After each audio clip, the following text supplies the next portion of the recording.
আজই ডাউনলোড করুন আর এনজয় করুন আপনার পছন্দের শো। এখন এইসব কিছু জানার পরে এরকম একটা মেয়েকে কেন বিয়ে করব বলুন তো? এরকম মানে তুমি কি বলছো বাবা? দুশ্চরিত্র। আমি আপনার মেয়ে অপর্ণাকে ভালোবাসি। আপনার মেয়ে কিছু বলতে পারছে না, কারণ ও আমাকে ভীষণ ভালোবাসে। আপনি বিশ্বাস করুন, আমরা দুজন দুজনকে খুব ভালোবাসি। একে অপরকে ছেড়ে থাকতে পারবো না, বাঁচতে পারবো না আমরা একে অপরকে ছেড়ে। আপনি দয়া করে অপর্ণার বিয়ে অন্য কোথাও দেবেন না।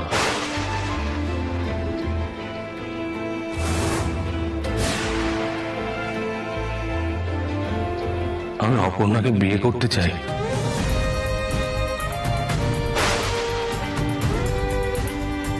আপনি দয়া করে দেবেন না কোথাও ওর বিয়ে। আমি থাকতে পারবো না ওকে ছাড়া।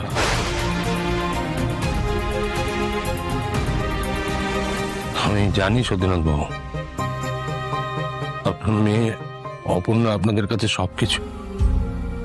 বিশ্বাস করুন, আমি কথা দিচ্ছি, আমি আপনাদের মেয়েকে মাথায় করে রাখবো। একবার বিশ্বাস করুন আমার কথা, আপনার মেয়েকে কোনো কষ্ট পেতে দেব না। আপনি অন্য কোথাও বিয়ে দেবেন না সতীনাথ বাবু। কি হচ্ছে এটা? কি এই ভদ্রলোক এসব কি বলছেন? এদের এদের দুজনে আগে থেকে একটা সম্পর্ক আছে, আর আমরা এখানে বিয়ের কথা পাকা করতে চলে এলাম। ঠিক কিরকম মেয়ে পছন্দ করেছিস বাবু সোনা? আমি এসব কিছু কি করে জানবো মা? আগে থেকে খোঁজ খবর নিতে হয়, বুঝেছিস? না না, আমার অপু একদমই এরকম মেয়ে নয়। একটা কথা ভুল বোঝাবুঝি হচ্ছে। উনি অপুর অফিসের বস, অপুকে স্নেহ করে না। উনি অনেক বড় মানুষ, আমরা কি করে বুঝবো উনি এত বড় মানুষ? উনি অপুকে নিয়ে এরকম ভাববেন? উনি ভাবেন কি বলছেন? উনি তো বলছেন ওরা দুজনে দুজনকে ভালোবাসে। আর আপনারা এসব কিছুই জানতেন না? আপনি মা হয়ে নিজের মেয়ের মনের কথাটা বুঝতে পারেননি? আমি শুধু আমার পছন্দটা কাকাবাবুকে জানিয়েছিলাম, উনি জানতেন না বলেই কথাটা এগিয়েছেন। হ্যাঁ, আমাদের পক্ষে কি এটা বোঝা সম্ভব? বলুন দিদি, এটা বোঝা সম্ভব? উনি অপুর অফিসের বস, আমরা জানতাম অপুকে ভালোবাসে। ভালোবাসে মানে ভালোবাসা তো অনেক রকম পেয়ার হয় না? তাছাড়া অপু আমার ওইরকম মেয়ে নয় দিদি, বল তাই না রে অপু? বল বল। আমরা এসব বলেছিলাম বলে কত কথা শুনিয়েছিলে সেই সময়, এখন মিললো তো? হ্যাঁ, এসব তো অনেক দিন থেকেই আমাদের চোখে পড়েছে। আরে বাবা, কোনটা দুধ আর কোনটা জল সেসব বুঝতে কি কারো আর বাকি থাকে নাকি? শুধু তোমরাই ব্যাপারটাকে ধামাচাপা দিয়ে দিয়ে এই জায়গায় এনেছো। এক সময় তো মনে হয়েছিল আমরাই ভুল, শেষে কিনা অপু অফিসের বসের সাথে এভাবে। ভাবতে পারছি না গো। না না, ব্যাপারটা ওরকম নয়। সত্য, তুমি চুপ করে আছো কেন? বলো কিছু। আমি বলছি,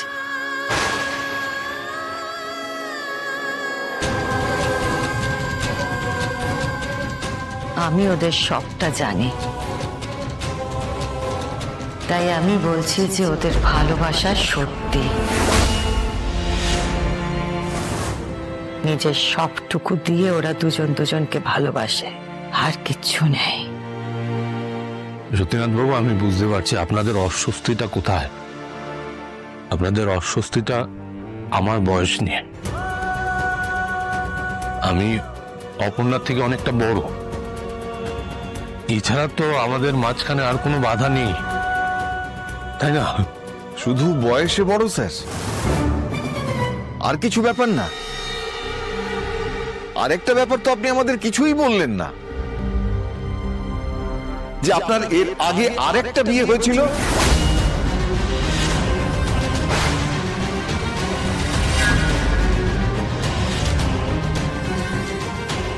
আপনারা হয়তো বলবেন যে যা ছিল ছিল, এখন তো নেই, কিন্তু আমাদের অপু আমাদের খুব আদরের, আমাদের সবেধন নীলমণি। আমি কখনো চাই না যার আগে একবার বিয়ে হয়ে গেছে তার সাথে আমার অপুর বিয়ে দিতে।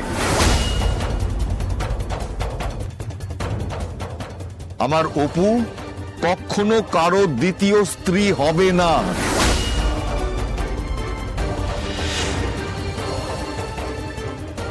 আপনারা অনেক অনেক বড় মানুষ, না না অনেক ক্ষমতা আপনাদের, আপনারা চাইলে সবকিছু পেতে পারেন, কিন্তু আমার অপুকে নয়। না না আপনি আমার মেয়ের জন্য আমাদের হিন্দলকে জামাই হিসেবে পছন্দ, আর আমরা ওকেই আমাদের জামাই করতে চাই।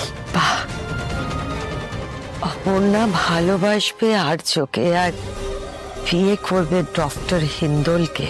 না না, আর্য আমাকে বলতে দাও, আপনাদের কি মনে হয় অপর্ণা বিয়ের পর সুখে থাকবে? একজন বয়স্ক দোজমোরকে বিয়ে করেও কি অপর্ণা সুখী হবে?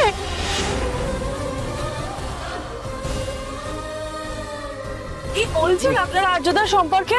আর্যদা আপনাদের জন্য কি কি করেছে সেগুলো কি আপনারা ভুলে গেছেন? না, ভুলিনি, ভুলিনি মানুষ ম্যাডাম, ভুলিনি। উনি আমাদের কাছে ভগবান, কিন্তু ভগবানকে আমরা ভগবানের জায়গাতেই রাখতে চাই, তার বাইরে আর কিছু নয়। এটা একটা কথা। আপনি বলছেন না যে বয়সের ফারাকের জন্য কিছু আটকায় না? আটকায় স্যার। আপনার সাথে অপুর বয়সের ব্যবধান কিন্তু 4-5 বছরের নয়। আপনার পক্ষে আজীবন অপুকে আগলে রেখে চলা সম্ভব নয় স্যার। আপনি যদি বিশ্বাস করেন আমি পারবো, আমি সারা জীবন আপনার মেয়েকে ভালো রাখবো। আপনি আপনার সাথে অপু বেমানান, হিন্দুলের সাথে ওকে মানাবে, তাই হিন্দুলকে আমাদের জামাই হিসাবে পছন্দ। দাঁড়ান দাঁড়ান, কে জামাই হবে? আমি? আমার কি মাথা খারাপ হয়ে গেছে নাকি? কি বলছো বাবা? তুমি তো আমাদের অপুকে। দেখুন কাকা বাবু, তখন ভালো মনে হয়েছিল কারণ ভালো লেগেছিল তাই। এখন এইসব কিছু জানার পরে এরকম একটা মেয়েকে কেন বিয়ে করব বলুন তো? এরকম মানে তুমি কি বলছো বাবা? দুশ্চরিত্র।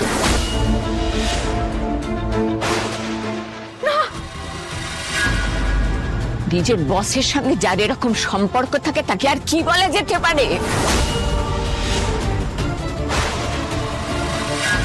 না না, আমাদের মেয়ে এরকম নয়। রাখুন তো বসাই, আমার এখন আপনাদের সন্দেহ হচ্ছে। আপনারা এই সমস্ত কিছু চেপে গিয়ে তাড়াহুড়ো করে আমার ছেলেটার সঙ্গে বিয়েটাকে পাকা করে দেওয়ার চেষ্টা করছিলেন না? সেটা হলে কি ম্যাডাম এত লোকজন ডেকে সবার সামনে হিন্দুলের সাথে অপুর বিয়ের কথা বলতাম? আমি এসব নিয়ে আর একটি কথা বাড়াতে চাই না। এই সমস্ত নাটক আমার একদম ভালো লাগছে না। বাবুসোনা, তুমি এক্ষুনি এখান থেকে চলো, চলো চলো। ম্যাডাম শুনুন শুনুন দিদি, ম্যাডাম ম্যাডাম যাবেন না ম্যাডাম, আমার মেয়ের কোথাও কোনো সম্পর্ক নেই, বিশ্বাস করুন। দোহাই দিদি, আমি আপনার দুটো পায়ে পড়ছি দিদি, আমার মেয়ে ওরকম নয়, বিশ্বাস করো। না না না, ও তো ধোয়া তুলসী পাতা। ও চুপ করে আছে মানে হচ্ছে ওর মনের মধ্যে কোনো একটা পাপ আছে। আমার একদম ভালো লাগছে না এই সমস্ত। বাবুসোনা, এখান থেকে চলো। চলো, চলো, চলো। শুনুন দিদি,